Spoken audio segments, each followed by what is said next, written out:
Le garçon se promenait tous les jours avec sa cape, parce qu'on dit que si la cape tombe par terre, il mourrait. Pour mieux attacher la cape, les amis du garçon l'ont aidé à l'attacher autour de sa taille. Ce jour-là, quand lui et ses 4 amis sont allés dans la montagne pour attraper des grenouilles avec sa cape, les 5 enfants qui étaient allés dans la montagne ont tous disparu. L'incident a provoqué un tollé dans la région. Mais par la suite, la police a mobilisé 300 000 agents. Un tapis de recherche a été lancé dans la montagne. Mais les 5 enfants n'ont pas été retrouvés. Les parents pensent que les enfants ont été enlevés par les mauvaises personnes. Certains parents affirment que les enfants ont peut-être irrité les dieux. Sinon, ils n'auraient pas disparu. Pour retrouver les enfants disparus, certains parents ont même engagé une femme divine pour faire de la magie. Après quelques manipulations miraculeuses, la déesse a effectivement déclaré qu'elle avait retrouvé les enfants. Ensuite, la déesse a emmené les parents. Ils se sont rendus dans un village isolé. Lorsque la voiture a croisé un camion poubelle, le corps de la marraine a soudain tressailli. Comme si elle était possédée, elle a dit aux parents. Les enfants étaient dans le camion poubelle. Mais lorsque les parents se sont précipités vers le camion poubelle et les ont cherchés, ils n'ont toujours pas trouvé d'indices sur les enfants. Le temps passe. Cela faisait près de 3 mois que les enfants avaient disparu. Tout le monde pensait que les enfants seraient morts si on les retrouvait. Mais les parents des enfants étaient convaincus qu'ils étaient encore en vie.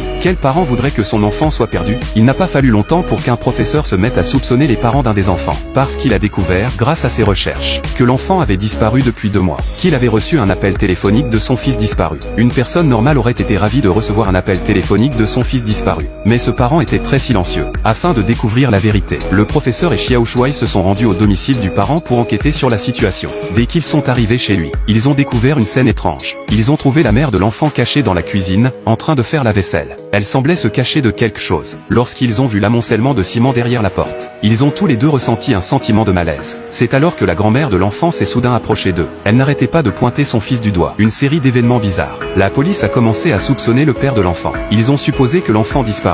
Il avait dû l'enterrer dans son jardin.